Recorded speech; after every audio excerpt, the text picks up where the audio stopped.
All right, so we're officially live right now.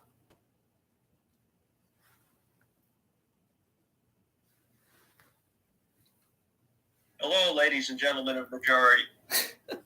We're just going to give it a couple minutes to see give folks the opportunity to drop in here. But as I mentioned on this week's episode of Racing Rundown, we were going to be going live, doing a full preview of the Wood Memorial card. The other thing that I will mention is that Eric and I do have picks for the Sunday Stakes at Keeneland this upcoming weekend. A couple of stakes races.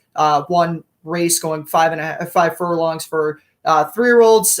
Both of us are going to be on the Breeders' Cup Juvenile Fillies Turf winner, Juvenile Turf Sprint. Mixed up the race there, but both of us are going to be on Twilight Gleaming in that race, and then in the Beaumont, the Grade 3 for 3-year-old fillies going 7 furlongs. Both of us will be picking Matarea in that race. So, like I mentioned, those picks are in. They are the official picks for podcast this week.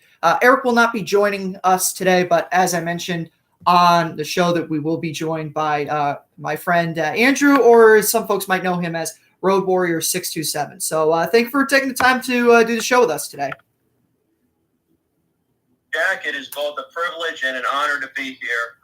Handicapping, what is a pretty good card. I think we have some races that are a lot better than others in terms of making money, but we know one thing for sure. We're going to see some damn good horses tomorrow, and it's going to have a lot to say about the way the year shapes up. Absolutely. This is going to be a huge weekend for just everything. We have projected one of the best older horses in the country running in the Carter. Very excited about that one. And then obviously 2 races for the 3-year-olds. Would expect both of those races to be very impactful. And other races on the card in general. Hopefully, I don't know what the situation is, whether or not we're going to stay on the turf. I think both of us are hoping that we're going to stay on the turf, but we could potentially end up coming off the turf. What would you say, I guess, because we can get into that because there's some turf races. Do you think we're going to stay on the turf, or are we going to come off and be very disappointed? All right, so I'm an hour removed from going down by the beach area here on Staten Island and playing paddleball, and I walked over a lot of grass on the way to the courts, and it wasn't too bad. I was actually pleasantly surprised by how not soft the turf was. I would say the turf I walked over was probably on the yielding side. Not that that's any barometer for what's going on at Aqueduct, but I'm holding out a good deal of hope that they will keep all 4 races on tomorrow. I think at the minimum, they will keep on the 7th race, which is the Danger's Hour, on the inner, and they will probably keep on the 4th race, which is the Allowance on the outer. Those are the 2 races. Personally, I don't care if they stay on. I want the 2 maiden races, the 1st and the 3rd, one on each course to stay on. If you had a gun to my head, I say the races do get run on the turf, but there may be opportunities even if they do come off the turf, and we'll get into that shortly.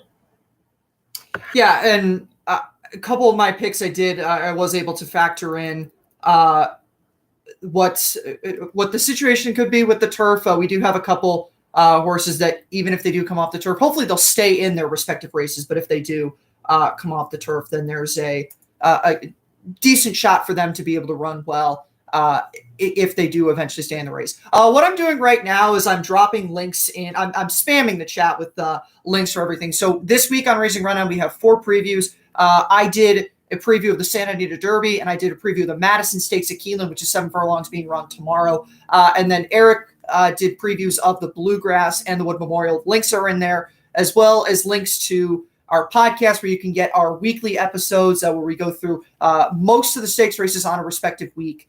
And then also links to Racing Rundown's Twitter, and then links to Andrew's Twitter, Road Warrior 627. I'll also get a link to your YouTube channel. Hold on just a second. I'm having something pop up on my computer that I need to get away. But in terms of everything else, the plan is not to discuss the races right now at other tracks. So, we're not going to be spending too much time on Keeneland. or Santa Anita. I mean, I have no interest to talk about Santa Anita really at all. But if anyone's interested, has questions about any of the races, I'm not opposed to talking about them. But the priority is to get into Aqueduct on this because both of us are going to be there tomorrow. This kind of, I wanted to talk about this full card because it's a really fun one, but it's also killing two birds with one stone because it does help me get picks together, and hopefully we'll be making some money out of this weekend. So as I mentioned already, the picks are in for Sunday at Keeneland. I will just mention as the kind of a housekeeping item where I'm going in some of the bigger prep races that aren't at Aqueduct. At Keeneland, I'm going to be taking, or in the Madison, I mentioned I have a preview for that, but I'm going to be taking Kamari, the morning line favorite in that race. Out at Santa Anita in the Santa Anita Derby, Messier is my pick there. If you listen to Racing Rundown this week, I have a very, very bold prediction about Messier. I'm not going to spoil it right now, but I have something I normally don't do what I did this week on Racing Rundown, but I had an inkling that I could get something going with Messier in the Santa Anita Derby and in the future. You can use your distinction to figure out what the future means there, but I like a lot of things about Messier this weekend, so he's my pick. I really don't think Forbidden Kingdom has a chance in there, and once again, that's another thing that I made abundantly clear. In terms of the other races at Keeneland, Golden Pal in the Shakertown, that's the other big race. I learned my lesson at the Breeders' Cup. Don't F around and pick someone that's not Golden Pal because you're just going to lose a lot of money there. So, but with that all being mentioned, I think it's time to get into the first race at Aqueduct. And I'll turn it over to Andrew to kick off the first race at Aqueduct. So the floor is yours. Thank you, Jack. And this first race at Aqueduct, we are praying it stays on the turf. It is scheduled for 6 furlongs on the outer turf specifically. It's a maiden special weight, $80,000. And we got a pretty big field here of some horses that have run. And do we have any first-time starters? We have one first-time starter for Linda Rice, and then we have an also eligible for Chad Brown entered for main track only. So that's only if the race does come off the turf. We're hoping it doesn't. So in these situations, what I do is I look for my guys. Maiden races, I don't try to fool around because I know what's worked for me in the past. Stakes races, I like to take more of a specific look at each horse. But the prices that have come up on the second-time starters for Chad and Clemonton here are utterly ridiculous. Those being the 4 Osiria and the plain 1 Positive Sum. So Positive Sum's probably going to run if the race is on the turf, and then speaks for itself. The 1A will run if the race comes off the turf. So they both did nothing in their first starts. And Positive Sum's first start was last year, back at Saratoga in the middle of August. It's pretty much a first-time starter situation. That race means nothing compared to what's going on now. Clemont's horse, the 4, a little bit more recent, a race down at Gulfstream, was kept a little bit off the pace and then just pretty much had nothing. Comment says slammed gate. The workouts since then at Payson Park have been good. They've been spaced out, and there's about equal spacing coming into this race, which is always a good sign for any horse that's weak with experience. Chad's horses work, sure, fine. Nothing spectacular except for the 1-2 back. But if you get 6-1 on Chad, 12-1 on Clement, you can count on me playing win money on both of those, boxing the 2 of them. I guess I have to mention the Linda Rice firster. Everybody who knows me knows my opinion of Linda Rice, even though she did make me a lot of money one time. Her horse seems ready to go based on the workouts. She's usually not great with firsters. In fact, she's usually much better second time. And especially on the turf, she's not as good. But everybody else in this field, I feel very uninspired. So the limit of anything in here is 1-4-11 for me. And I'll get into where I was thinking for this race. I kind of am trying to go a little bit out there with this race. Not that far out there because the 2 horses that I liked in here aren't that high on the board. The horse that I'm ultimately going to say is my pick in this race is Mac the P. She's coming out of one start at Gulfstream where she ran 7th there. Wasn't a great effort, but it was going 2 turns. And I, this is kind of just a try to see what I can get with this type of play. But I'm wondering if cutting her back and getting her going the 6 furlongs in this race and putting her more forwardly placed could end up being some kind of a benefit in this race. She does have some turf breeding in there. She's out of a high chaparral mare, so I could see some positives with her in this race. The other horse that I liked is Brisky Frolic for Pletcher, another one that there is some upside in here, but ultimately the big play for me in this race is going to be the number the number 6 in there. But I do like 6, 7. But as I mentioned, the 6 is the one I like more so than the 7. Price could be a little bit better. All that fun stuff. We'll move on to race 2 now. I'll let you introduce race 2. I know that you said this was one of the races that you weren't that excited for, but we'll get into this one. I am actually decently excited for. Okay, Jack. I just want to bring up one more thing about the race before. The 2 horses I was interested in, they actually have dirt pedigree, so if the race comes off the turf, I'm going to play them just as much as if it was on the turf. I really don't care because they have dirt pedigree and they entered for the turf. So I'm going to bet them either way. Yeah, moving on to the second race, I really wanted to like something in this race because this is right in between 2 races where I have very strong opinions, and I really wanted to come up with a pick 3. And I might still play it, but most of my stuff is going through the 1 and 2 in here, particularly the 2. If anybody knows what Rudy's been doing lately at Aqueduct, I don't know if you want to say that he's been using some kind of substance, but his horses have been running very well. He got 3 long prices to win recently in pretty impressive fashion, at least for 2 of them. So timed out, of course, is going to be a big part of anything I do in here, and whatever it is just going to be part of a multi-race bet. The 1, of course, ran 2 pretty good races as well, stepped up in Stakes Company last time after a long break after the first race.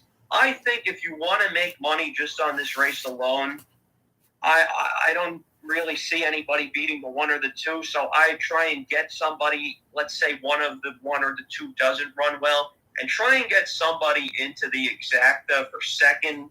And those 2 horses I like for second are the 4 Midtown Rose for Bob Moscow, who's shipping up from Parks, and then the 6 Fight on Lucy for Pat Kelly.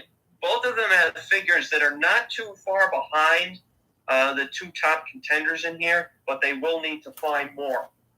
But there is potential there if they wake up, especially the 6. The 6 made a mark.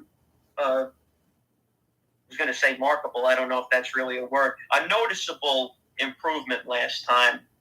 So I would definitely pay attention to those 2 for anything you might want to do underneath. But besides that, and just in general, no strong opinion at all. I'm going to differ a little bit. I'm all in on the number 1 Manchin in this race. Now, that's partially, a little bit partial to this filly here. Eric worked for trainer Ray Handel during the summer, so we saw this filly at Saratoga after she broke her maiden. And then she was off for, as Andrew mentioned, she was off for a very long time, jumped into Stakes Company. The original plan, from what I was told, is that they wanted to go to an allowance with her the week before the Cicada Stakes, which was the race that she did run in. That race, the allowance race, didn't draw enough horses, so they had to get her into the stakes race. That wasn't the ideal plan for her, but she obviously needed the race there. I think second back off the layoff, she's getting an easier spot in here.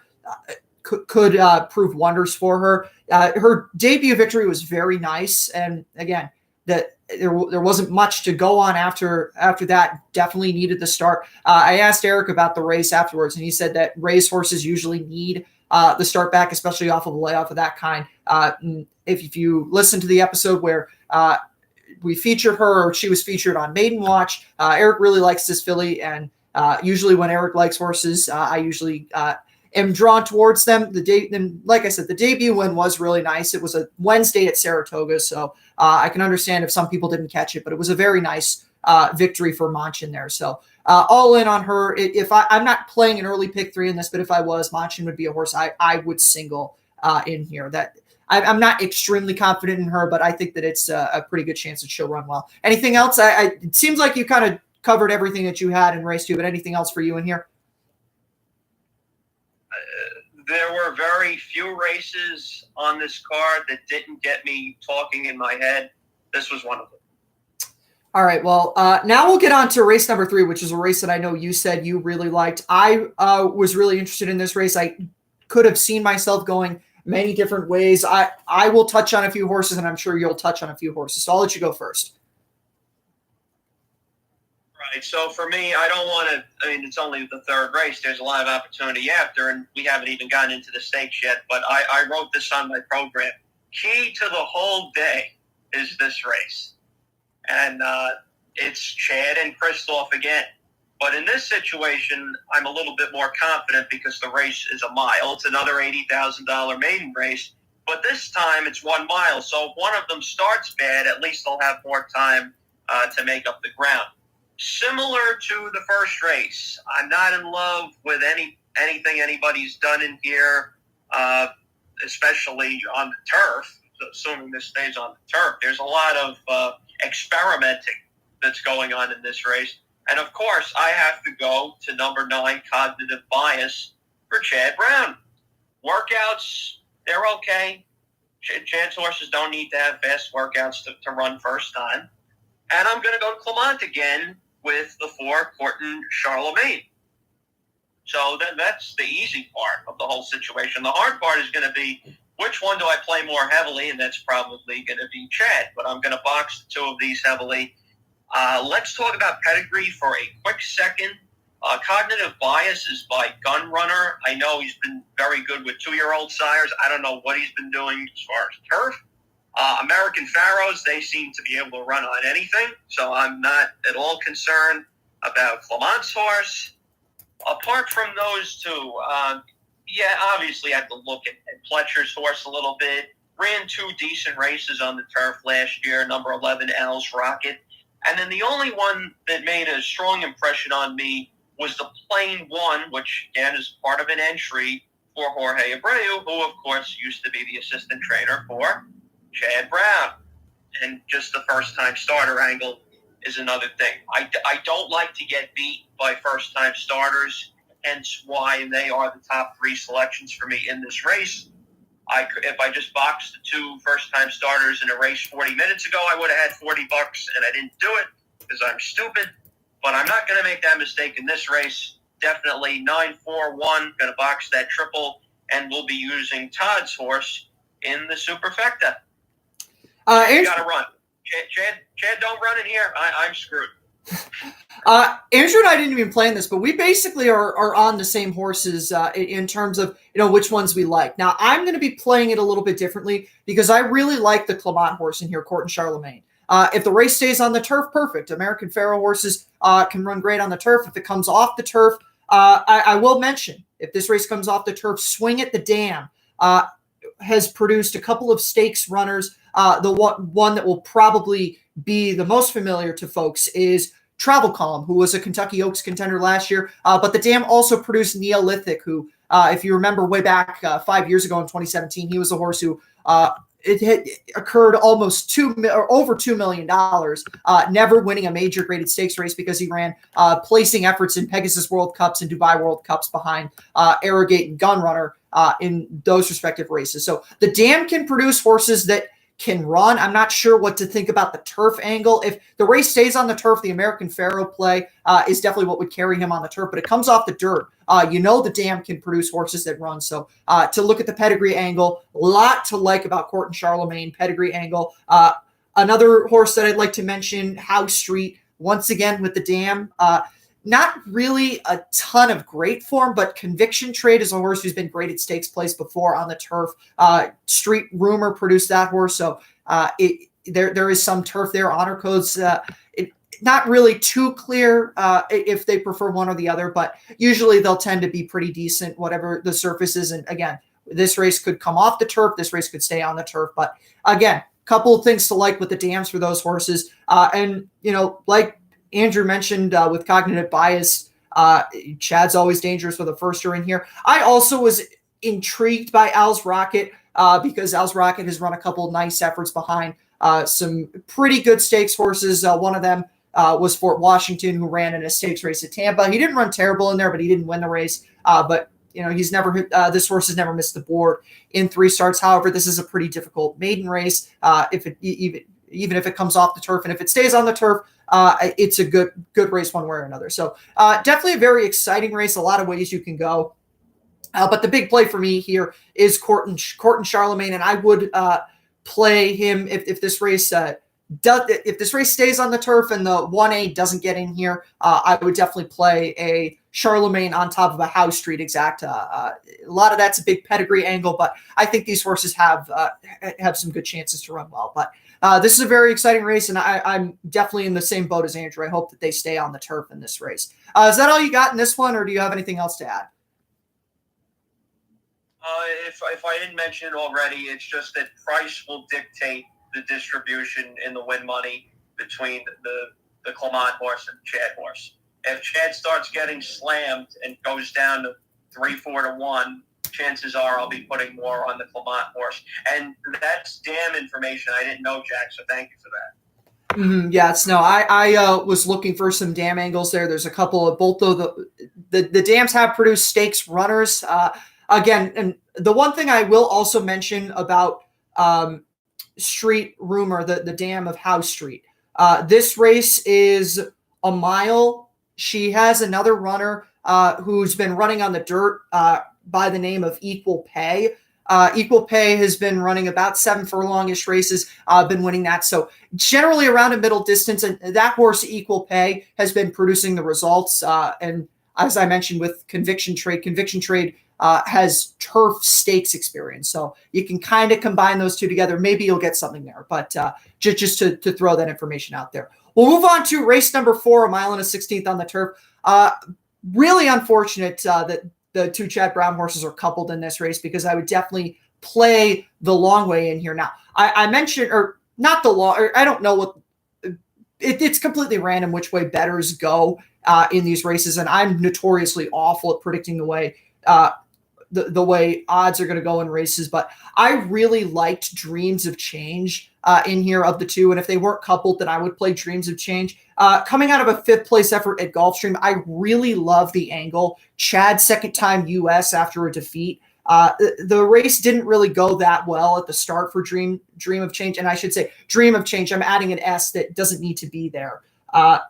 So the 1 start in the United States was not left a lot to be desired, but first time U.S., I can usually forgive something there.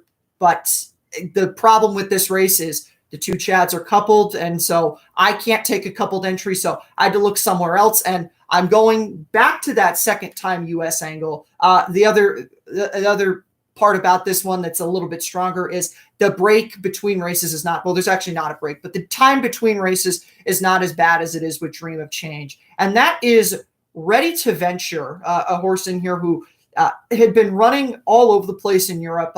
She was off a big layoff going into her 1 start this year at the fairgrounds. She was 3rd there. Not really a great excuse in there, but I just kind of like to play these. She was off a big layoff there, first time U.S. Second time U.S., she could improve in here. And I think she'll be some kind of a price, because I can imagine that the Chad entry is going to take a lot of money in here. There's some other horses that I was intrigued by. Clement's always dangerous in these kind of races, but I really liked Ready to Venture purely based on the second time U.S. Where'd you go in this race, Andrew? Yeah, I'm not sure. I'm forgetting if we hinted at it already, but this is a race where I'm not in love with anything. What I'm going to try and do here is get alive in 3rd race, because as far as vertical wagers in here, exactas, triples, and so on, I can't figure this out. This is a pain in the ass, this race. I reluctantly, keyword, am picking Timeless Journey in this race. Timeless Journey has cost me a lot of money over the years, specifically over the last 2 years. But seemed to find herself in that last race in the on the turf at Aqueduct in the fall, and McCarthy keeps them out all the way after all those months. So I definitely like that. I definitely like this horse more of the 2 Christophs.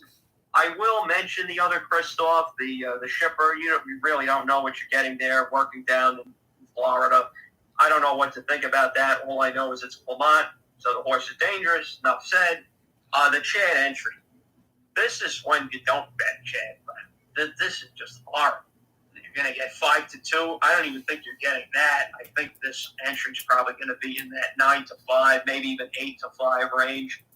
And they absolutely do not deserve to be. For some reason, bettors just drift a couple of entries, and it just increases the price of everybody else.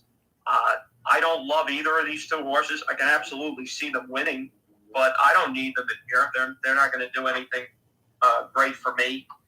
Mott's in here too, and ran a good race at the end of December 2020. That's an insane layoff. Don't know what to think there. I don't like Mott off a giant layoff. I'd rather have somebody like Chad or Kristoff to do that.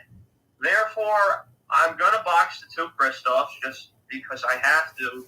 But as far as anything else in this race specifically, absolutely not. I will leave myself alive from the previous race with the two firsters I mentioned to the one entry, the 2, the 3, and the 8 in daily doubles. That's it. I can't be confident in here. I wish I could. This is a tough race. And you don't have that thing that jumps off the page in here. And look, Jack made a great point with his horse, number 4, Ready to Venture, second time U.S. That horse is going to be dangerous and ran a really good race last time. Closing, only got beat half a length. This is tough. Yeah, this race is certainly not easy. Fortunately, if you're playing a double into, you could go crazy with a double into this race, going into the next race, which is race number 5, the first stake on the card, which is the Distaff handicap.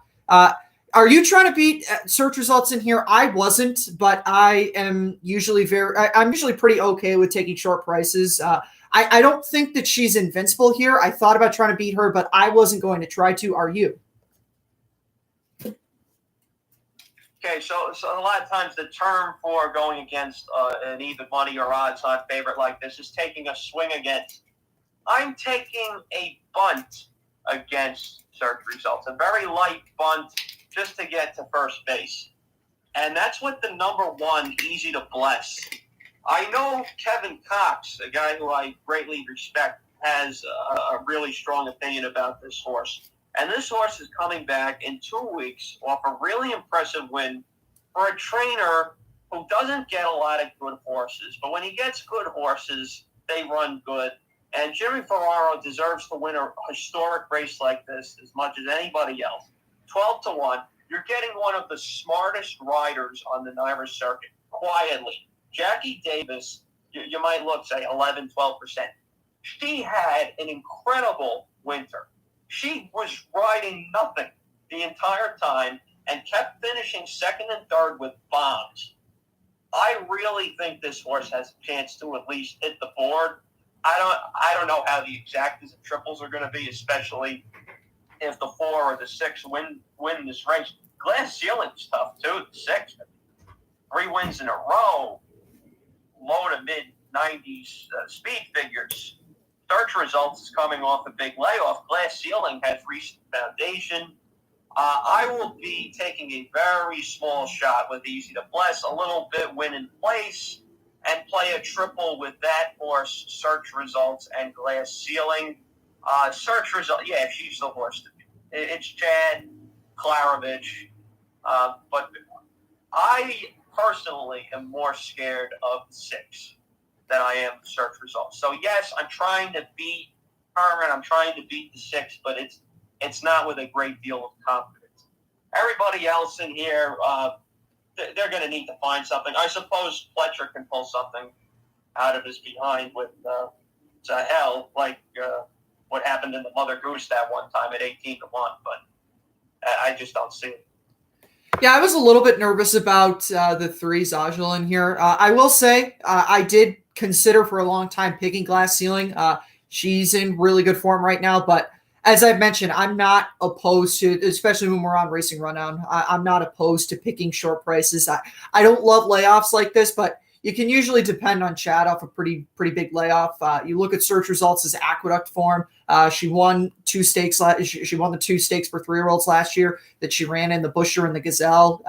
She's a good horse. She runs her races most times. She had a trouble trip in the test. She's a grade 1 winner. She's the class of the field. I'm not really going to end it there. I'm not going to go much further than that. There's a lot to do here. There's not a lot to do here, at least in my opinion. Like, I completely respect the shot here because I know there are some people who just cannot take, and she's probably going to be shorter than even money. So if you want to play against a horse who hasn't run since August, who's going to be odds on in this race, completely understand it. I can't do it, but one may make the case to do that. I completely see the case to be made there. We're going to move on to race number 6 now. And this is going to introduce a pick 6 that the two of us are going to do together. We each have the horses that we're going to use. The ground rules is that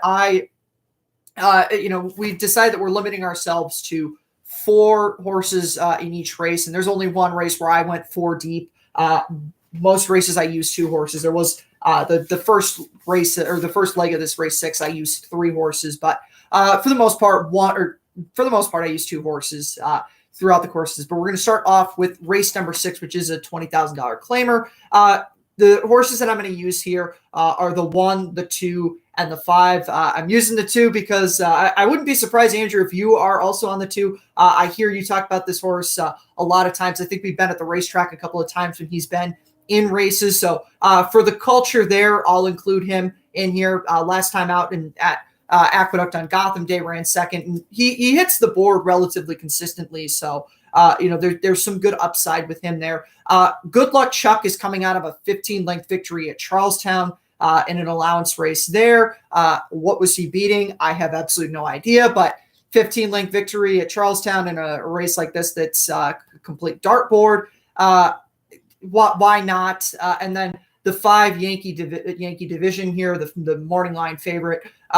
I went pretty heavy with Ray Handel here, and now I didn't even intend to do that, but been in relatively okay form. I'm not going to go through every single horse he's been beating, but a couple of poor efforts in allowance races, but you can dig through and find some decent effort throughout the form of this horse's career. So, this is kind of just trying to string some stuff together. I didn't have as much time as I wanted to go really in depth with this race, so I'm kind of playing a bit with less strength going into it that I thought that I originally wanted to. But I like some things here. Kumar's always consistent. I don't know what the hell the Charlestown horse was beating, but you win by 15. You catch my eye to a certain extent, and then with Racehorse has some consistency overall, give or take. So for me in race number 6.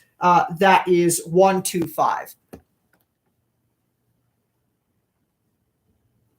Yeah, I kind of love this race, and I also kind of hate this race. I love this race because this is what horse racing is all about. You see these horses, you know their names, they've been around forever, and it just gives you a good feeling when you see one of them pull it out every now and again. And yes, I love Kumar. And I was very upset when he got caught last time. Got caught right at the wire, right in front of my face. But Kumar's also a horse that made me a lot of money back in December. And, of course, I'm going to pick him. The question is, who am I going to use with him? I'm not going to touch the Charlestown horse. I just can't do it out of principle. Yankee division, of course, is always tough. I've been at the track multiple times where Yankee division's won. And he tends to show up most of the time. Occasionally he'll run into a rut, but generally he's fine, and especially in this class of field, he should run pretty well. Of course, I had to try and find somebody with a price in here, and that horse is number 6, Anything Passable. Why? Well, I've been watching this horse for a while. I've been watching this horse all winter long, ever since the horse won back on December 30th. At that pretty nice price of 15-1, Jackie Davis been riding consistently, and this is a bit of a step down in here today. And Eduardo Jones, this guy is a sneak. He's like what Bob Dunham used to be, just a real sneaky trainer that comes up with these long shots now and again that run big races. and giving this horse a little bit more ground, a little bit more time to get into the race. I don't know if there's been any track bias today. I haven't been watching a lot of Aqueduct. I watched one race that was one wire to wire, but then again, a horse closed to get second too, so I don't know what's going on. No strong opinion in here again, but beyond Kumar and Yankee Division, they're the class. I'm only going to use them in the pick 6 play that I'm going to give out. But anything passable definitely sneaks in for third or better in this race. Again, I talked about Jackie Davis already. I would absolutely not touch any of the other 5 horses in this race. And now we're going to move on to race number 7, the Dangerous Hour. I should mention, actually, before we go on, Anything Passable was a horse I also considered in there, ultimately, because I didn't want to go 4 deep in an 8-horse field. I decided to leave him off, but if I was going to go 4 deep, Anything Passable would have been the 4th horse that I was going to use, but wanted to limit myself because I didn't want to pick half the field because I don't like to do that whenever we do these fun pick 3 things. So now getting officially to the Dangerous Hour. This race most likely will stay on the turf. I think that they'll do everything they can to try to keep this race on the turf. If you listen to Racing Rundown this week, you know my pick is Price Talk. So Price Talk is obviously a horse I'm going to use. The second horse I'm going to use here, I have 3 horses in here, is Rinaldi. Rinaldi is the horse that Eric picked on Racing Rundown, and I liked the reasons that Eric picked the horse. I ultimately wanted to go with the horse that was a little bit more of a price in here. This is kind of my reckless shot race, and Price Talk's 8-1, so it's not like he's the largest price in the race or anything like that, but definitely liked the reasons that Eric had for Rinaldi. And I think he's dangerous in here. So he's my pick. And then, he's my second use in the race. And then the third horse that I'm going to go to is City Man. For the most part, a very consistent runner. He's put in plenty of really good efforts. He's only missed the board a couple of times. One of those was in the Manhattan Stakes at Belmont last year, which that was an all-star race last year. You look at the horses that were running in that Manhattan, plenty of grade 1 level competitors there. So he was probably in a little bit over his head there. And then he was 7th in an allowance at Saratoga in August. But since then, he has come back to win and hit the board in his next 3 races after the victory. Layoff, not crazy about, but the consistency I really like, and maybe he'll pull something out here. I'm not too sure, but the big play for me in here is Price Talk. I like the angles that I had with him, and then I'm using Rinaldi because Eric likes him, and I usually have to always pay attention to the horses that Eric likes, and then City Man because of the consistency here. Where are you going in this race? This is very much a similar race to the 4th race for me. Another turf race, almost the same distance, just a little bit different. I don't have any confidence in vertical plays. So what I'm going to try and do is hit something horizontal, either into the claiming race before or into the Wood Memorial, which we'll be talking about that very soon. I'm going to try and beat Chad in here in value proposition. I see why why he's probably going to be the favorite and why David Aragona made him the favorite. Besides the Chad angle, he's got a few races that would beat this field pretty handily. City Man's not a bad horse, though. Therapist is not a bad horse, or if you want to change that name, if you watch SNL Celebrity Jeopardy, you can do that. And then the 8 Sanctuary City also, I think, is not a bad horse here and could be a good price. You look some of the races that this horse has been running, some tough races, especially the last 2, and been putting up a fight and at least running evenly, if not closing in. So I think 10-1 is a very fair price. Ruben Silvera is having a very nice year so far. I know he usually doesn't ride here, but he's fine. He'll get an outside post in the clear. Therapist will be the pick as far as I'm concerned, and I know he hasn't won in a long, long time. But I'm really surprised that Christoph is bringing this horse back in a stakes race. I really thought that he would just find some allowance race for him. And that, to me, gives a good deal of confidence to that he's going to run pretty good in here. City Man, of course, keeping tremendous class. Ran in the freaking Manhattan last year. I don't know what that was about, but he did. So I'll be using in horizontal 1, 3, 4, and 8. And in that pick 6 play, I have to go 4 deep in here because if I leave out Sanctuary City, I'm going to feel like a loser. As far as the pace is concerned, that's the one thing you have to worry about. Does Rinaldi wire the field? And he can. He can. And if it was the usual cast of characters in here, I would say that he probably does. But you have a couple of out-of-town riders in here that could put a little bit more pressure on. So I'm hoping that the pace is at least a little bit faster than 25. I know that's asking a lot in New York racing. But I'm hoping they catch up to Rinaldi. His last 2 races don't leave any impression on me. I know one of them was on the dirt. He hasn't run a good race since the beginning of Saratoga last year. So I definitely think he's vulnerable. Price talk, I wasn't really thinking about him. I thought he might have just been a little too slow, except for that allowance race where he wasn't really beating anybody. I felt it was that good. But you made a good point with him. Again, I told you, races 1, 3, and 11, that's where I'm going heavy. I have to tread lightly here because there's just too many horses I think that can win the race. See, and I will be the loser because I did ultimately decide to leave out Sanctuary City. So when Sanctuary City runs second in this race, I will be the loser there with that front. But now we're going to move on to the Wood Memorial, which there's a lot to unpack here. I will say, if you listen to Racing Rundown this week, and if you've been listening for a long time, you know how I feel about Mo Donegal. You know how Eric feels about Mo Donegal. I'm on the record going back to February that Mo Donegal was going to win the Wood Memorial. I predicted that. So obviously, if you've been, that has not changed. So that is still going to stay the same. So I'll let Andrew get into the Wood Memorial right now because I don't have much to say outside of Mo Donegal is really good. And, I don't think anyone else is really bad in here, but Mo Donegal is the play for me. He's one of my top Kentucky Derby horses. I really like him on the Derby Trail. And, I'll get into the reasons why I like him, but I'll give Andrew the opportunity to go into him first.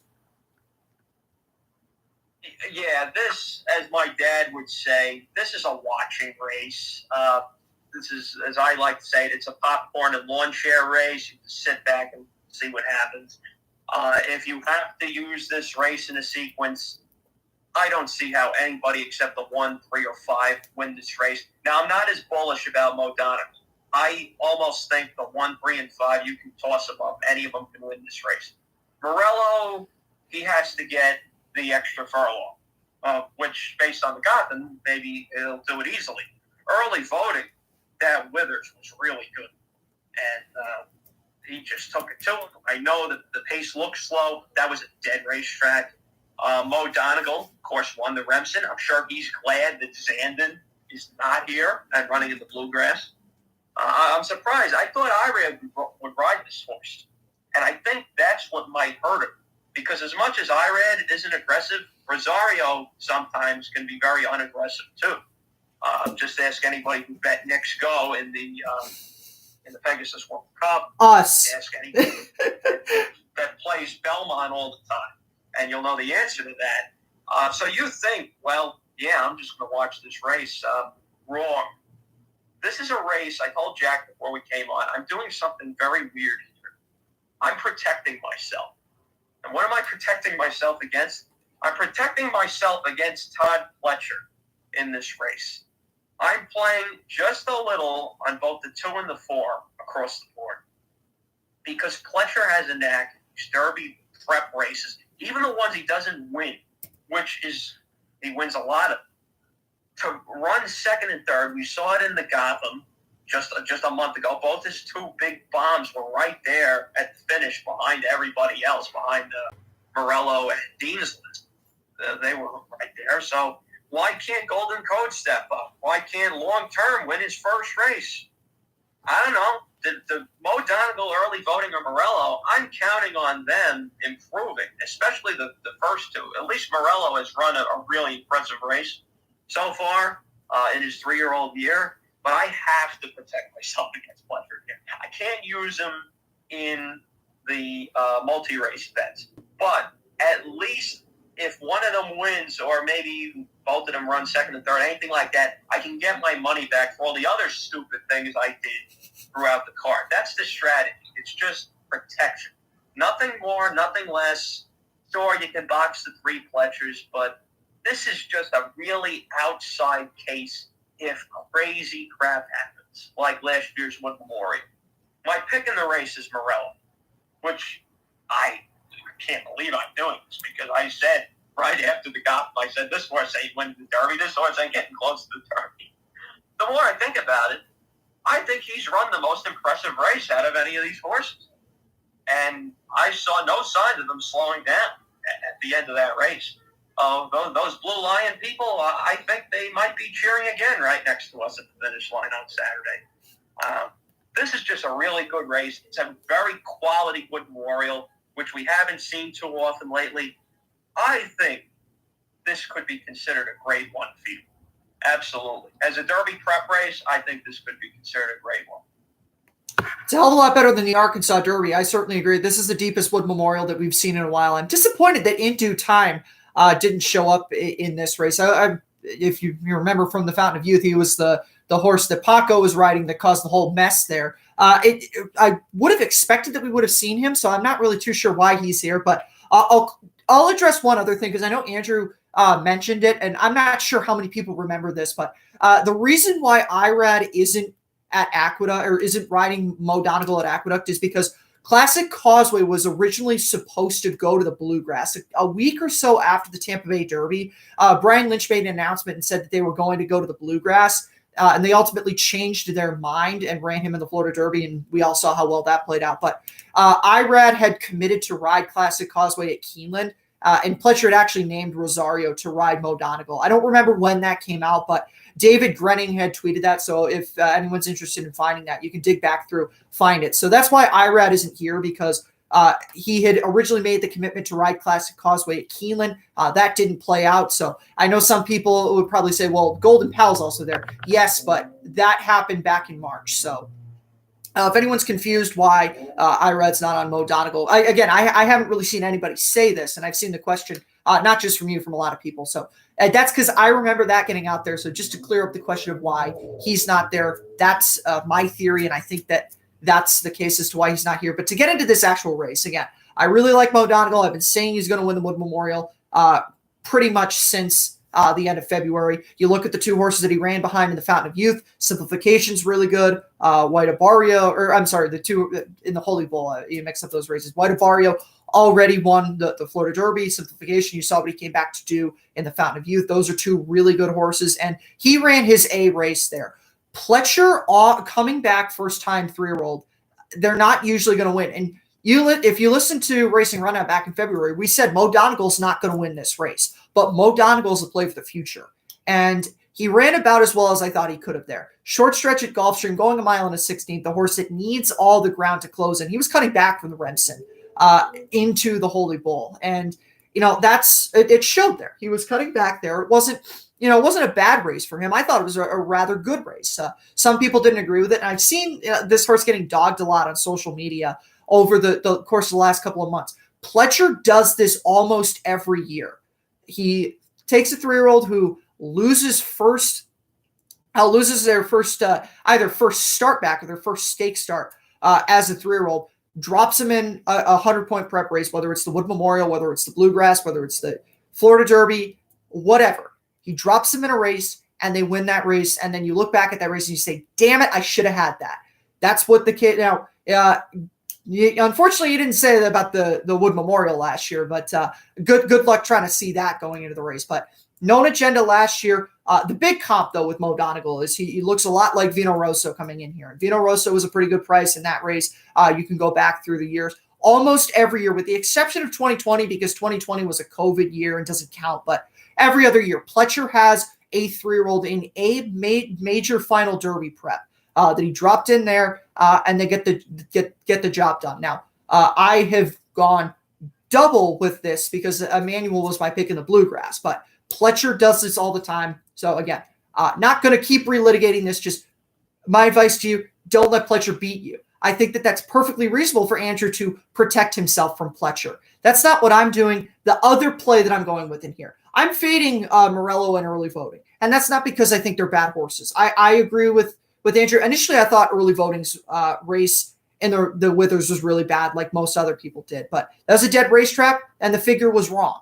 And the buyer figure was wrong, 78. They adjusted that, but initially they gave it a 78. Obviously, it was wrong. So, I'm not going to address that anymore. But I think that there's going to be enough pressure up there to soften the two Morello and early voting up there. I think one of Pletcher's might go up there with them.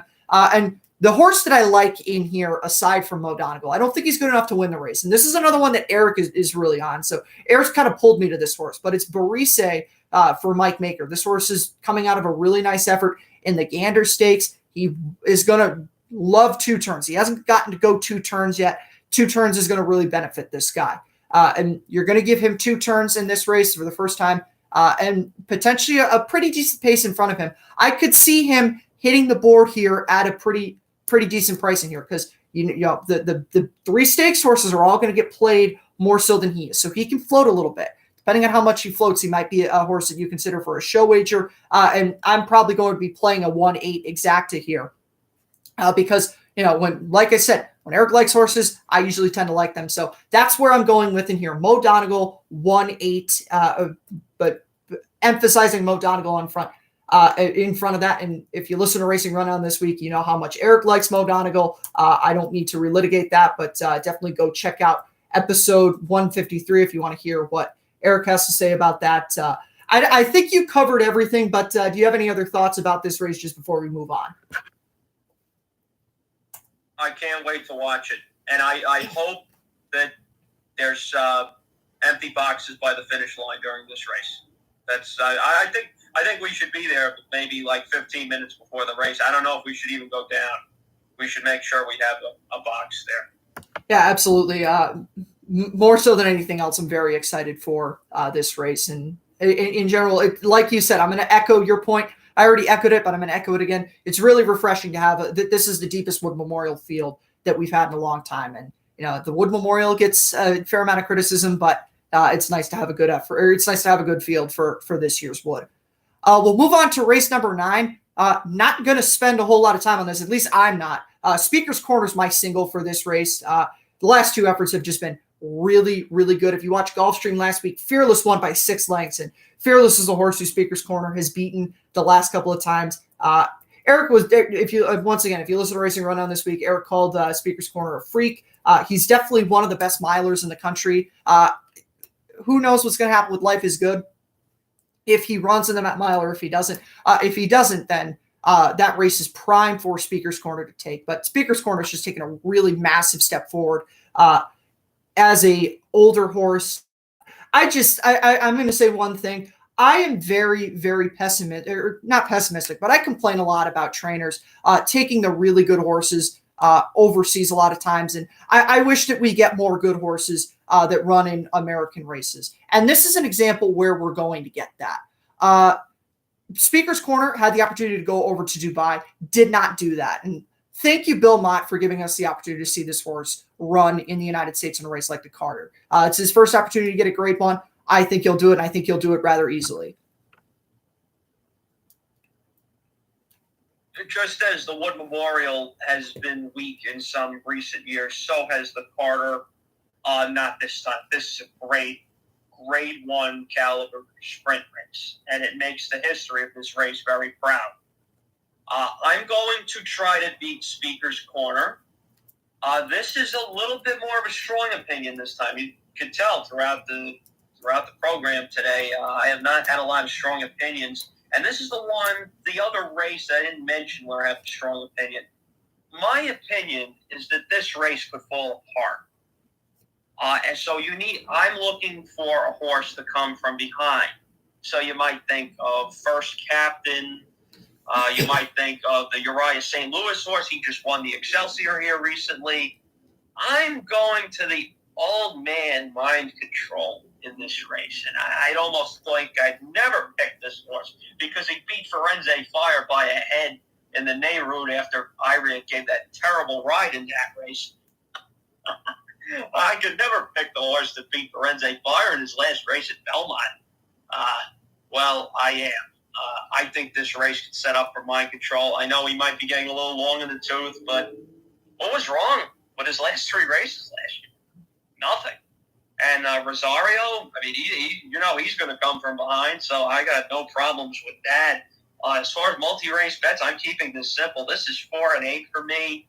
If you want to dabble into triples, you can take reinvestment risk. And then the other long shot, I suppose, has a chance is the 7 Drafted.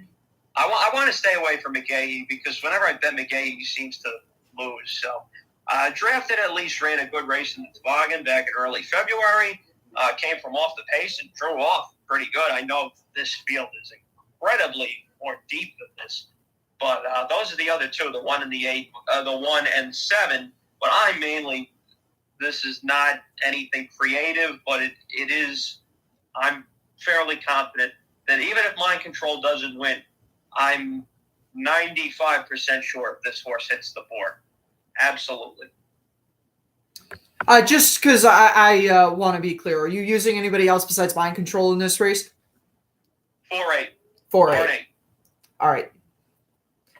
And now we're going to move on to race number 10, which is the Gazelle Stakes. I know, Andrew, you were very unhappy last year when this race was run as a grade 3 for the first time. I would echo your sentiments. I mean, New York races get downgraded a lot more than California races get downgraded, and I'm going to use this as my opportunity to say everything in California that's a grade 2 that doesn't get downgraded, and races in New York that get downgraded for whatever reason really frustrates me, but that's neither here nor there. We'll get into this race now, and you might remember back at the Breeders' Cup when I picked you a beer in the Breeders' Cup turf. And a large reason for that was how impressed I was with the visual, being there visually to see the effort there that your beer put in at the Jockey Club Derby. And that is what is pushing me towards Venti Valentine.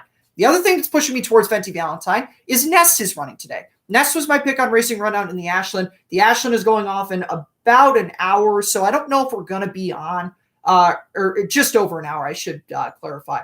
5:30 is the post time for that race. I don't think we're still going to be on when the Ashland goes off, but if Nest wins the Ashland, then Venti Valentine might as well be a lock to win this race because Venti Valentine's only loss was in the Demoiselle, and it was behind Nest, and it was a very narrow defeat. And you could argue that maybe there was some interference there. I know there was an inquiry. I didn't really think that anything should have changed there, all things considered. But, there was an inquiry. You could make the argument there. But she ran a very credible race behind Nest there, and she won by 7 lengths last out in the Busher. Now, I'm a little bit disappointed as to what that field has come back to be, but she won by 7 lengths. And at the end of the day, that speaks for something. And I wasn't really in love with anybody else here who's got a shot to beat her. Now, I will say, of the horses that could beat her in this race, the one that I liked the most was New York bred Classy Edition. She was 3 for 3 in New York as a 2-year-old, and then was coming off the layoff, and she ran a good second behind Kathleen O in the Devona Dale. Now, if you like Kathleen O for the Oaks, which I know a lot of folks like Kathleen O, then this might be a filly you want to give some consideration to. She was only beaten 2 lengths there, and again, it's really dependent on how you view Kathleen O. If you think Kathleen O is the Oaks winner, then you might want to say, okay, well then this filly's going to win the Gazelle. I'm not quite there. I really like Venti Valentine, but I think that Classy Edition is going to run a big race here, and she's the other horse that I'm going to use here. So where I'm going with this is I'm going 5-6 in the Gazelle. Where are you going in here? All right, so for the first 2 minutes of what you said, you can pretty much repeat everything you said for me. I saw your beer. I said, holy, you know what? When I saw it, I picked him in the Breeders' Cup Turf. It wound up being my only Breeders' Cup pick that was correct. Venti Valentine made me drop my jaw last time, really. And I am not going against her. I think this is probably the only one of 2 favorites I'm going with the entire card, the other being Morello. This horse just freaking destroyed that field. I don't know what else to say. The only other horse I'm even going to touch is Nostalgic, and that's just because it's Belmont. Literally no other reason. If I had a bigger set of go-aheads, I would single the 5 in here. I think the extra furlong. I mean, I'm not worried about that either. I think she's well on her way to a good spot in the Kentucky Oaks. And that's the other thing, a lot of folks have been, past couple of weeks has been weird with the Oaks division because right after Echo Zulu won the Fairgrounds Oaks, a lot of people were like, well, this is a rather weak group of 3-year-old fillies. And the past couple of weeks on Racing Rundown, I've really derided those people and said, how can you say that? And, Kathleen O did what she did last week. Secret Oath did what she did in the Arkansas Derby. But, let's recognize, we got some really, the fillies from New York aren't terrible horses. Adair Manor's running in the Santa Anita Oaks. I really like Adair Manor. That's the last I'm going to talk about Santa Anita on this live show. But there's some good 3-year-old fillies, and I'm not sure that Venti Valentine doesn't belong in the top flight of those horses. And she could be a horse. She'll get to the Oaks. I mean, she's got her Oaks points, so she'll be in the Oaks. She'll be a price in there because she doesn't have the name value of a Secret Oath, of an Adair Manor, of a Kathleen O, of an Echo Zulu. She'll float up there. She'll be a nice price. And if she wins this race, then, I mean, and you're pushing 8, 10 to 1 there. I mean, just kind of throwing numbers out there, but you could be pushing 8, 10 to 1 with this horse in the Oaks. She might end up being a must use in there. And so lots of really good things going forward for Venti Valentine in there. Once again, I'm with Andrew. Couldn't single her here. The one single I had on this was Speaker's Corner, but she's very close to a single. Now we're going to move on to the final race on the card. This was the race where I went 4 deep. I really like this race. Now, I kind of, chalked out in here on Racing Rundown. I picked number 5, Dean's List. But there's 3 horses that I like underneath in here. The first one, going back to Ray Handel. I've used Ray Handel a lot on this, and that really wasn't even intended. I didn't go into this saying I'm going to use a bunch of Ray Handel horses. But From Another Mother, this horse, 2 stakes efforts, awful. But outside of that, in his career debut, he's been keeping some good form. I'll name off to you the horses that he's been losing to in some of his allowance races, some of his maiden races. In his second career start, which was at Saratoga on Alabama Day, he was third, beaten by My Prankster, who's a graded stakes winner, and he's running in the Lafayette at Keeneland, which is going off in about 20 minutes. So if My Prankster wins the Lafayette, then that bolsters the form of that race. Next start out, Judge Davis From Another Mother was beaten less than a length by him. Not a terrible horse in his own right. And then in October at Belmont, in a maiden race, he was second behind Mo Donegal. You know how I feel about Mo Donegal, so obviously that's something that catches my eye there. Now, the effort in the Remsen was bad. He came back and won, and then the effort in the Gotham was bad. So, stakes efforts, you question that. So he's a horse that I specifically just use in here to try to get. I might play a show wager on him in the Bayshore, depending on what the price ends up being, but purely a price thing. I don't think he can win this race, but maybe some wild things could happen. Dr. Jeff, coming off a bit of a layoff here, but one of his races was on turf, and it's not like the Pilgrim was a bad field. He lost that race. The other one was the Saratoga Special that was very early in his career, and his victory in the Atlantic Beach, not a bad effort in its own right. And then Andrew mentioned Rudy Rodriguez has been doing some really nice things at Aqueduct over the course of the meet, so you obviously have to like him coming in there. Now, Dean's List ran a really strong race behind Morello in the Gotham. Before that, he was undefeated. So, if Morello wins the Gotham, then the money's probably going to pour in on this horse, and he's going to end up going off a pretty good favorite in here. And then the final horse that I'm going to use is Life is Great. Life is Great has had it has been very consistent over the course of his career. He's never missed the board, and he's only been out of the money twice. He was also another horse from the Gotham. So, my plays are depending on the Gotham being a really strong race. Before the Gotham, he was second behind Morello. So once again, another horse that lost to Morello. Excuse me, if he wins this race, or I should say if Morello wins the Gotham, then that obviously says that the horses that were running behind him are some pretty decent horses. And once again, consistency is important for me. So I went 4 deep in here. Dean's List was the primary pick. But I liked what I was getting in various places with the horses that I used underneath here.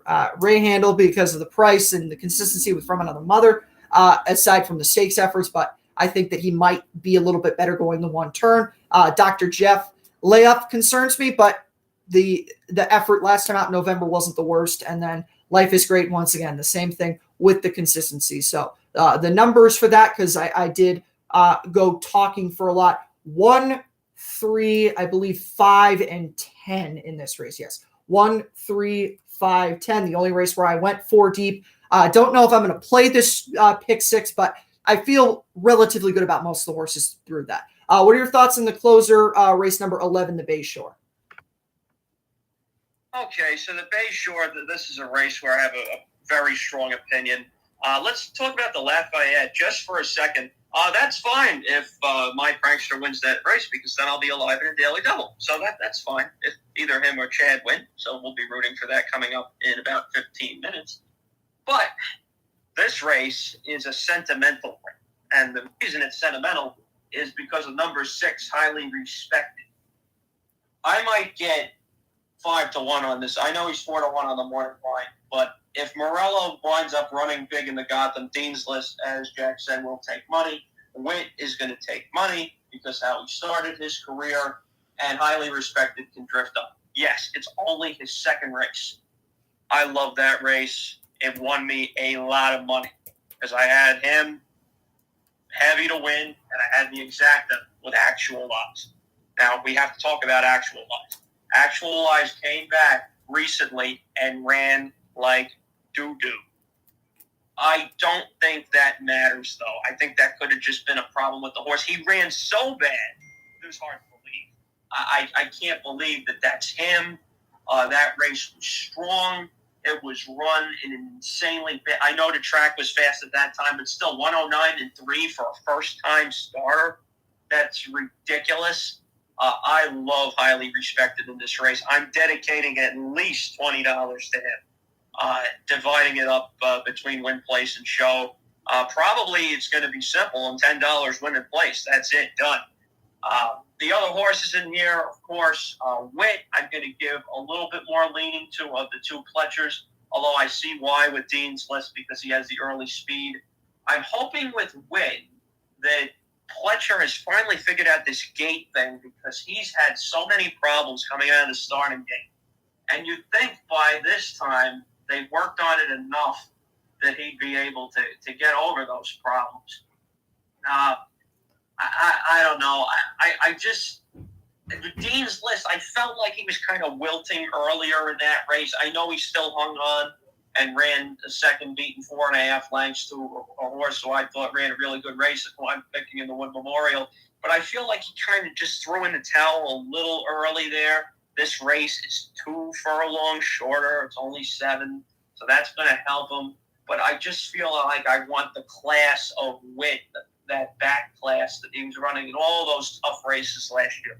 All the big New York 2-year-old races. And, of course, he's a better sprinter than he is a miler. Witt is an absolute sprinter with that one closing run. The other horse of the 4 that I'm going to mention is Dr. Jeff for just the Rudy reasons. Off the layoff, I really don't care. Rudy can win in any given situation. He doesn't seem to be consistent in that regard, but that could be a good thing. So I will be playing a superfecta with those 4 horses, Dime Super Box, 3, 5, 6, and 9. But in the pick 6 play that I'm giving out, I'm keeping it simple because the pick 6 stick was already getting way too expensive. I'm only using 6 and 9. If Dean's List wires the field, I'm going to feel like a jerk because it's Pletcher, and I hate choosing between when a trainer has 2 horses and not using them both. It just gives me a sickening feeling. But if Highly Respected wins, I don't have to worry. So I'm really counting on this horse. And he had a good closing kick in that race, just easily gobbling up the ground and winning by a comfortable 1 1/4. That maybe 7 furlongs, he'll like it even more. So all in on the 6, Highly Respected in the Bayshore with just a little protection from Witt in the multi-race bets. I will say something to bolster the point of Witt. Witt's been off for a very long time, and you can imagine that's at least you can imagine being a little bit positive, thinking that that's going to have done some good things for him. And I definitely agree with you. They have to have figured something out with him. I mean, if he beats himself again in the gate issues, then he's probably a horse that you just say can't use him until he proves that he can win. But I really hope they have, because he obviously has something. And yes, it was very early in the 2-year-old campaign, but those wins were really good. The win on Belmont Stakes Day that he had was spectacular. The Sanford was really good. And, you just have to say there's something with the horse. What is that? I'm not really sure yet what it is, but there's something there. So with that being mentioned, that's it for the Aqueduct card, the full picks again. The places that we're going are in the chat right now. I'll open it up now if anybody is curious on anything else this weekend. I mentioned that I wasn't going to say anything more about Santa Anita. If anybody wants to know what I feel about the races at Santa Anita, you can feel free to drop something in there. I'll ask you, Andrew, are you doing anything at Keeneland this Saturday? I know that we're primarily going to be focusing on Aqueduct, but did you have anything that you liked at Keeneland or any place that you're going to be making down there? Keeneland, if I may, I'd like to mention a race today that I'm focusing on, and that's the 8th race. I think it's called the Transylvania Stakes, and you got the 2 Chad Browns in there. One of them's going to be the favorite. One of them's going to be 15-1 for Peter Brandt. Peter Brandt's my guy. You got Flavian Pratt. This horse is coming off one race at Tampa, a maiden win that didn't get a fast figure. However, we've seen what Chad Brown can do with horses in their second start. Just look at Guarana 3 years ago, going from a main special to winning the Acorn over Serengeti Empress. I have no worries about Chad Brown being able to move that horse up. So I'll be using those 2 Chads with the motion horse in there, who had a nice little stakes win at Aqueduct last year. This will only be her. Is it her or his? Her. His. Him. His. It'll be only his third start.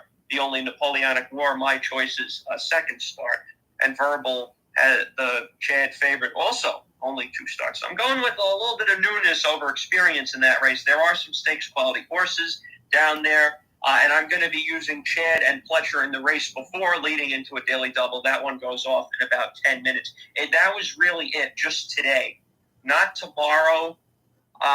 As far as finishing up Aqueduct, would you like me to read my pick 6 back? If to just read it out? Sure. Sure. That wouldn't be a bad idea. Okay, full disclosure, I'm not playing this. I don't have this kind of money. I might bet the cost of this ticket throughout the card. I seriously might. But there's no way I'm going to spend it all on just one ticket where one thing goes wrong. So just take this with a grain of salt.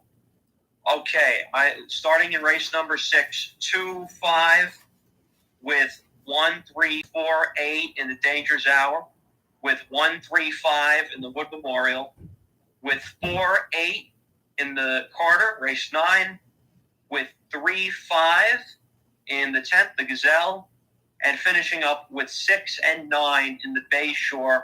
That's 2 by 4 by 3 by 2. That's 48 times 2 is 96. That's a $192 ticket. I think that shows you why I can't afford it. If it was a 20-cent pick 6, sure, I might be able to afford that. I probably wouldn't play it anyway, but I was almost going to use another horse here, so there's no chance I could have done that. So I had to make decisions somewhere, and that's the tough thing about playing pick 5s, pick 6.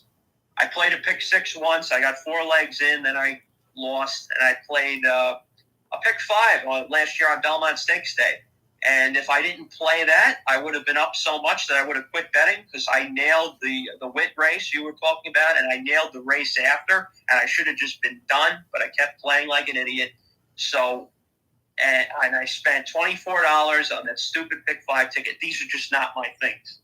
So I'm grateful for the opportunity to try it out, but it's just not something I do. I never go beyond the pick 3 anymore. Just can't do it.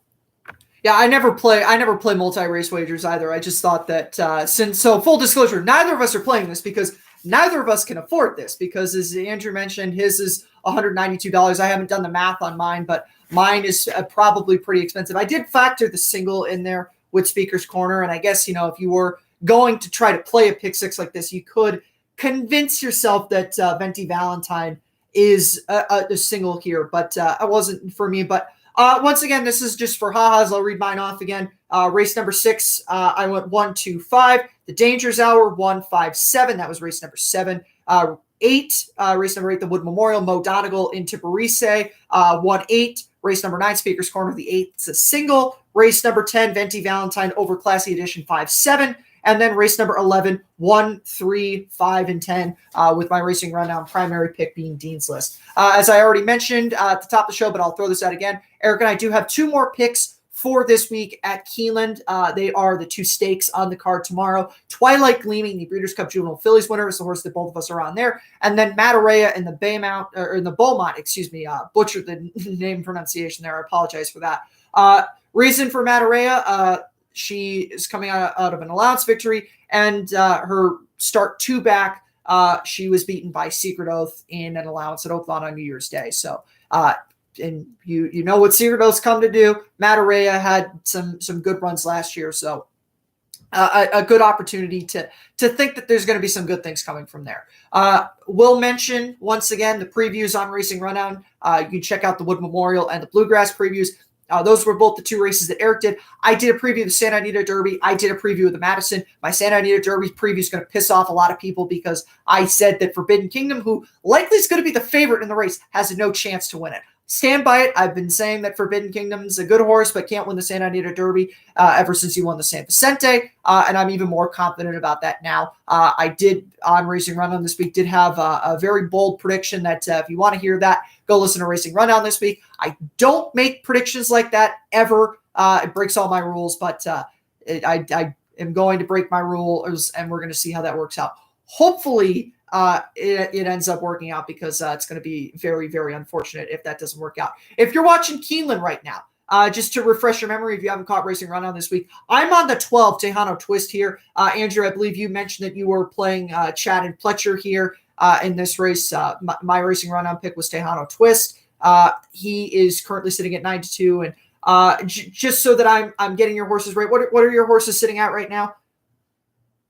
They are the 2 and the 8, and they are sitting at 4-1 and 2-1 respectively. All right, so the favorite right now, My Prankster, and Money Supply, 4-1 for Chad again. Very difficult to not. Those are 2 horses that I definitely heavily considered in here in this race. The Friday card at Keeneland is very good. Like I mentioned, Nest is one. If you're playing Aqueduct, you got to make sure you catch the Ashland, because Nest could win. If Nest wins the race, then that basically makes Venti Valentine a lock. And even if Nest loses, I'd still be very confident that Venti Valentine is going to be able to win. But extremely important to see how the Ashland plays out, because that will give us a window into how good the Gazelle is going to be. I said it with Nest. I'm a little bit concerned about the short stretch and the mile and a 16th, because I think she wants more distance. But I thought that she has shown an ability to get shorter distances better than Malathot did, and Malathot barely won the Ashland last year. And what I said on Racing Rundown, if Malathot could do it, I think Nest could do it. Now, that doesn't mean that I think Nest is Malathot, but she already won going a mile and 40 at Tampa, so I'm concerned about her going a mile and a 16th with the short stretch at Keeneland, but I'm not that concerned. So that's really what makes the Ashland important at Aqueduct. Wesley Ward's got a horse in there that I've been seeing a lot of people are going to fade. We'll see how that ends up working out. But fun day at Keeneland on Friday.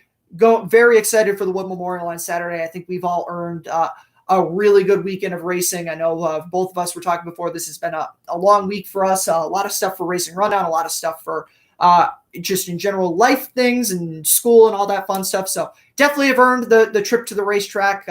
Hopefully everything doesn't completely suck, and just the general housekeeping things. Andrew, if you want to plug yourself on all your various platforms, I'll give you the opportunity to do that. Thank you, Jack. I appreciate that opportunity. You can find me at Road Warrior 627, capital R, on Twitter. Now on Instagram, actually, as well. Just post. I don't put my face out there, but I do post scenes around New York and maybe some stuff about astronomy and things like that. It's very minor at this point.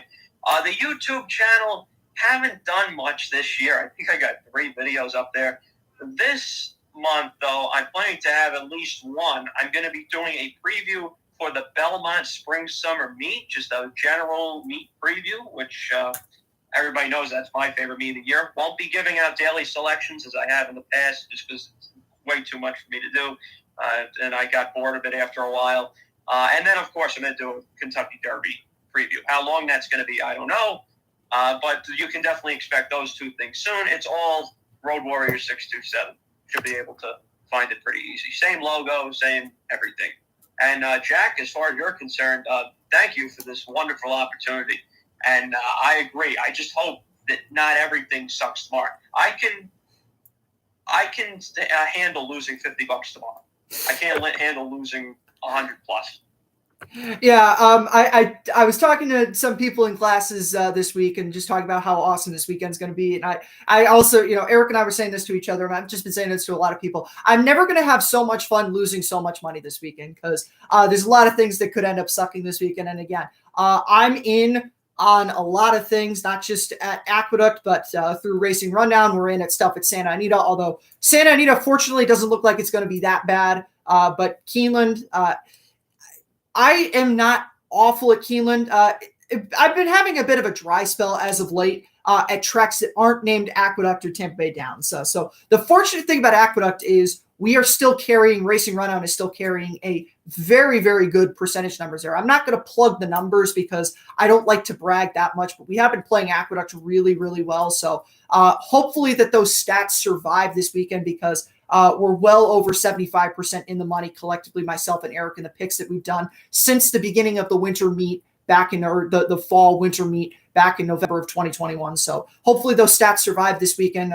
I've really enjoyed Aqueduct because it's been one of the bright spots. If you've been watching Racing Rundown through the winter, Gulfstream has been killing me, although it did end off the Gulfstream meet last week with a couple really nice, some nice winners on Racing Rundown. They were all favorites, but a personal pick, last second wager that I threw down was my filly Twirl with Sanibel Island, got her home. Unfortunately for you, Andrew, because I know you were dependent on one of the horses that got beat there. But at least for me, with all the crap that I've just been getting killed at Aqueduct, that was very, very nice to get something home there. We are going to stay on for the next couple of minutes because the Lafayette is about to go off at Keeneland. So I want to see how this ends up playing out. So I might as well wait and give some thoughts on this. I'll talk a little bit more in the meantime. I'll just say a little bit more about where I'm going at Keeneland if you're not going to be able to catch Racing Rundown this week.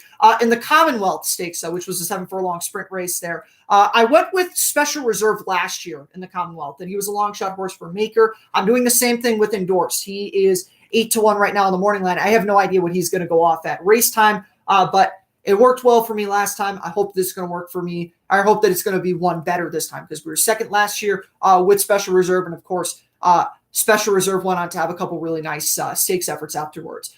In the Appalachian, I'm going with Spenderella. The Grand Motion horse is a 7-5 morning line favorite. Madison, I already mentioned. Shakertown, I already mentioned. Madison and the Shakertown, I'm going Wesley Ward there. Very, very close to singling Kamari there. Although I will say the big play for me in the Madison Stakes is Kamari over Club Car. Andrew, I think you were there with me at Belmont when I had Club Car in the TCA or the Thoroughbred Club of America Stakes. Very, very narrow defeat. Club Car was at 14-1. So that was one of the worst beats of the year for me last year. We watched that on the TV. That was horrible. So, but I'm playing, I'm really, really all in on this. And I said this on my preview. I'm all in on the Kamari over Club Car Exacta. I'm playing a trifecta also, the Ward horses with Club Car in between. But the big one is Kamari over Club Car. And then in the Bluegrass, Eric has a preview for the Bluegrass. I haven't really gotten an opportunity to talk about how much I love the Bluegrass. I'm glad it's a grade 1 again. And I know that was something that a lot of people were complaining about, and rightfully so, because ever since the Poly experiment ended at Keeneland, the field started to get better. And they downgraded the race after 2016. And I can understand why, because when the races were on the Poly, the races sucked. But the second the races came off the Poly, they got good again. And unfortunately, a few horses lost out on grade 1s that they should have had: Essential Quality, Good Magic, Art Collector. But overall, glad to see it's back as a grade 1. Emmanuel was my pick there. Again, went with the Pletcher angle once again, but I also think Emmanuel's going to get the run of the race. Some interesting horses underneath. Absolutely fade the Pletcher horse. That's the one thing that I will say. Absolutely fade Command Performance. I know that he had some good runs as a 2-year-old, but I did not like the effort that he had coming back off the layoff at Tampa. I didn't touch the McPeak horses. I don't think they're bad, but and I still really like Smile Happy, but I don't like Rattle and Roll coming back 3 weeks after the Louisiana Derby. And Smile Happy, this is kind of a prove it to me type of race for him. I don't think he's a bad horse, but like I said, you got to give me something there. You got to give me a win before I can pick him in a stakes race again. The one other note, Zandon. Obviously, I have to like him because I really like Mo Donegal. He wasn't my pick, but I think he'll run a good race, get himself into the Kentucky Derby. Chad's horses tend to need that start from 2 to. He's got a Pletcher effect with his horses. They need that start going into their first start as a 3-year-old. It's happened before with with Chad's Derby horses. This race is tough. He might not get into the Kentucky Derby, but he's a good horse. I think that later on races as a 3-year-old, I think we could see him turn in some strong efforts. I also still like Ethereal Road. We had a video that we put out a couple weeks ago where we just kind of previewed and gave takes of the 100-point prep races. The long shot play for me in the Bluegrass is still Ethereal Road. I had a take that he was going to make the Kentucky Derby. Unfortunately, I'm not confident that that's going to play out because the Bluegrass is such a difficult race, but I think he's got an outside shot to hit the board here.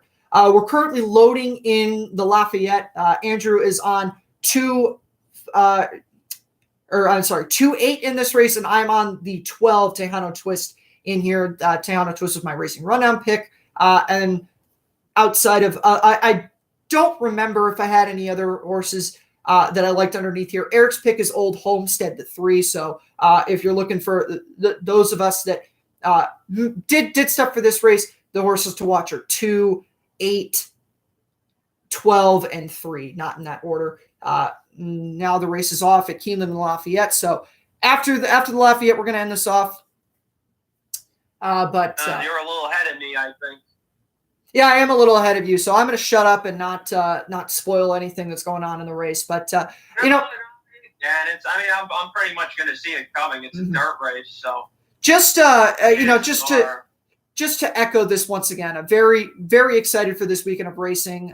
Minimal watching of Santa Anita, just to make sure that things end up going right there. But Aqueduct and Keeneland put together some really nice cards. And again, it's really refreshing to see a Grade 1 caliber field in the Wood Memorial. I wish that, we could pick and choose when races could be considered Grade 1s or not, because this is a Grade 1 field for the Wood Memorial this year. It's a really good group of horses. And outside of that, we'll see how everything ends up playing out this weekend. At least for me, they're getting towards the top of the stretch in the Lafayette, so I'm going to go quiet for a second. Freaking dead last. Oh, my God. All right, I'm going to go watch the stretch run. I'll be right back.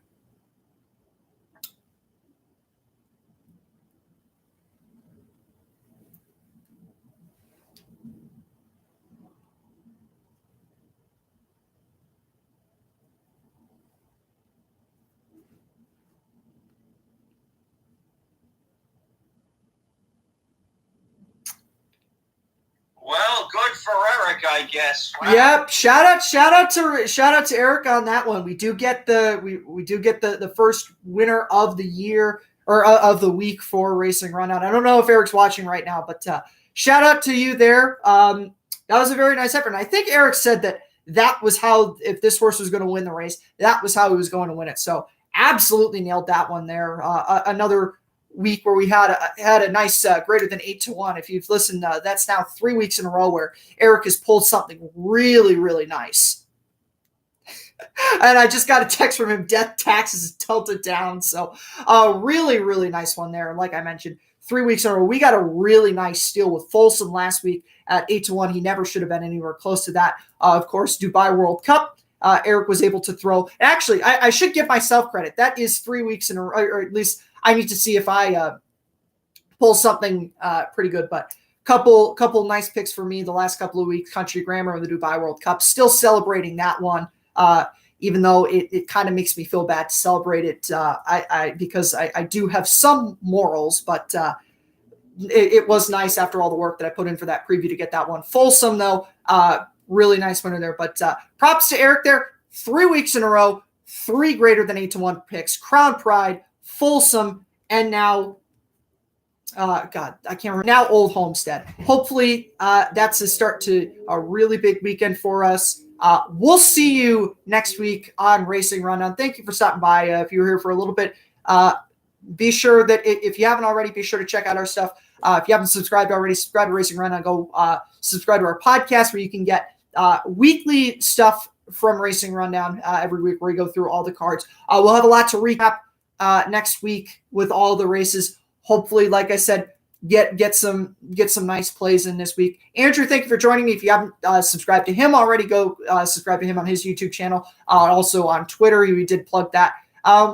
Like I said, it was great to have you. I know you were glad to come on. I appreciate it. We'll see you next time. Thanks, everybody.